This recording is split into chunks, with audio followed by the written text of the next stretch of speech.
So FNAF is a massive multimedia franchise, with games, multiple book series, movies, and merch. A lot of people are confused on what exactly is canon to the mainline games, and sometimes use unrelated things to solve the lore. Like this one Facebook post that combines games, books, and movie lore into one timeline. Let's bring it back to the start. All the mainline games are canon to this universe. That's FNAF 1, 2, 3, 4, World, Sister Location, Freddy Fazbear's Pizzeria Simulator, Ultimate Custom Night, Help Wanted, Security Breach, Help Wanted 2, and Secret of the Mimic. These games all follow one universe, taking place over about 50 to 60 years. This is the timeline we'll be referring to as the canon. The original trilogy of novels, as Scott said in this post, are a separate universe, with some story elements and characters being present in both. For example, this being our first mention of William Afton in the franchise. Besides Scott confirming it, a major difference in these books is that after Charlie is killed, she doesn't possess the puppet. Instead, Henry builds 4 robots to her likeness and imbues them with her memories, so it's like she never died. Afton also survives a spring locking in the books, instead of dying in the Springtrap suit, and being sealed away, possessing it with his agony, like in FNAF 3. The Security Logbook is an activity book based on the FNAF series, but Scott decided to hide some pretty interesting lore in it, making it the one that Mike used at some point in his career as a security guard. This hides massive lore, such as the names of 2 important characters, but the question of whether the book itself is literally present in the FNAF universe is a difficult one to answer. Within, it seems that 2 spirits are communicating, either using the book as a conduit or in a non-literal sense, and it's a literary depiction of them communicating. I'm not really sure on which one of these to believe, due to its choice to depict the FNAF 3 office, which doesn't make any sense for Fazbear to do. However, I do believe that the spirits and Mike are all saying things that are true in games canon, and it should be used to help solve it. Next, we have the Fazbear Frights collection of short stories. This one's interesting, as it technically shows multiple different canons throughout its stories, with one main canon that strings together many different stories, the Stitch Wraith story. The Stitch Wraith story is separate from games canon, and we know this because there are echoes of characters from the games with entirely different stories and actions, such as Baby from Sister Location.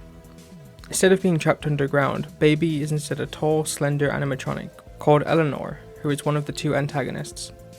She uses the power of agony from William to inflict pain and misery on people, with no clear goal other than that. This also takes place after what would be the equivalent of Pizzeria Simulator, as we see that William's agony has been spread to a batch of Fazbear products and used in part to give life to the Stitch Wraith himself, one of the protagonists. The other stories can be assumed not to be games canon, due to many of them depicting Fazbear existing as a company as of the early 2000s and 2010s, as well as having mystical powers that don't really fit in the games, such as Fazgoo, which consumes a person and takes on their likeness, effectively killing them. Then there's Tales from the Pizzaplex, another collection of short stories. I haven't finished reading these yet, but we have a very easy, undeniable way to disprove it being games canon. In FNAF Secret of the Mimic, we see videotapes showing the family that the game's plot revolves around, the Murrays, in the years leading up to the game.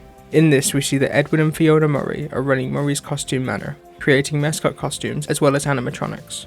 They have a son called David, and Fiona dies a couple years after his birth, during an event called Fall Fest. In Tales, there's a story called The Mimic, which is where the Mimic and the Murrays first debuted.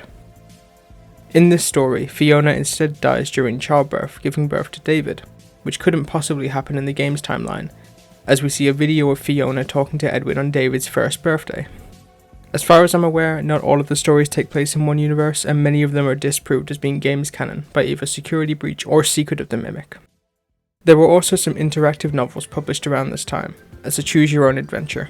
I believe many of these, such as VIP, are just other stories with similarities to games canon, but aren't the same, as we can assume since there's no mention of the VIP pass / the very informative pig. Them having different endings also means that either one or none of them can be games canon, which is a whole other can of worms to deal with.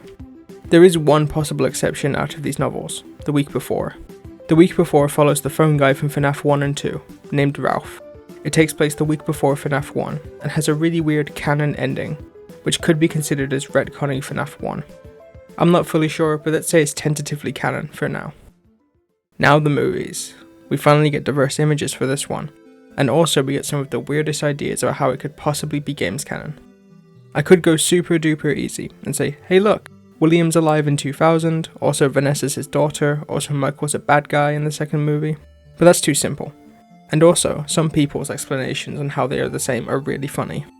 Like this guy that believes that William survives 2 Springlock incidents, one in the 80s and one in the 2000s, based on him surviving one of the novels and him being Springlocked in 2000 in the movie.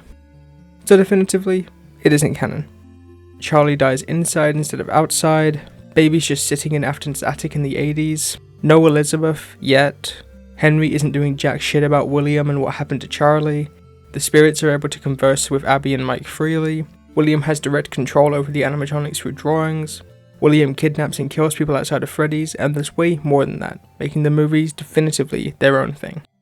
The first Fazbear Fright story, Into the Pit, got a game adaptation for the 10-year anniversary, but I don't believe it could fit into games canon, or Fazbear Fright's canon. There's a bunch of differences that makes it impossible, big and small. Bonnie hitting a little floss, Easter eggs to the Stitch Wraith and Eleanor, as well as other characters from both the books and games.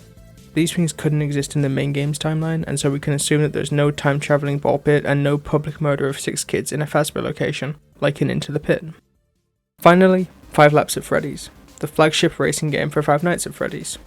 The game hasn't fully released yet, but a beta was released for the 10-year anniversary with a few characters, carts, and maps. The beta features a map based on the Midnight Motorist minigame from Pizzeria Simulator, including Junior's, the Orange Guy's house, and the mound in the clearing. You can watch my last video on Midnight Motorist if that sounds interesting. Anyway, the main crux of this one is that one of the carts is the purple car from Midnight Motorist, featuring a Spring Bonnie bobblehead, similar to the one we see in the other games, such as Secret of the Mimic. This is used as evidence by many people to say that the purple car is 100% no fooling William and FFPS, which I won't get into now. However, I'm not convinced by this being evidence, since I'm not sure how it could even fit into the game's timeline. It's possible that 5 Laps could be an in-universe arcade game, one that's haunted by some kind of spirit or influenced by Fiona from Secret of the Mimic, similar to the Fate Fiona theory by Gibby's Horror Homestead. This theory is that the AI Fiona that Edwin creates is building the Pizzaplex from Security Breach, and builds rooms and recreates events from series history, such as the Dreadbear DLC room from Help Wanted, and Michael Afton's living room from Sister Location. Under this theory, Fiona could be influencing an arcade machine to tell the story of William coming home after killing Charlie, assuming that's actually what's being depicted. The issue with this is that Scott apparently had little to do with the creation of 5 Laps, as it's being fully developed by Click Team. It also got an extra year's delay, perhaps to change up some of the maps and characters to not present false ideas about the series. We'll find out about this upon full release later this year. So that's about it. The only games that are canon are 1 through Secret of the Mimic, and very little else is games canon. See ya, fellas.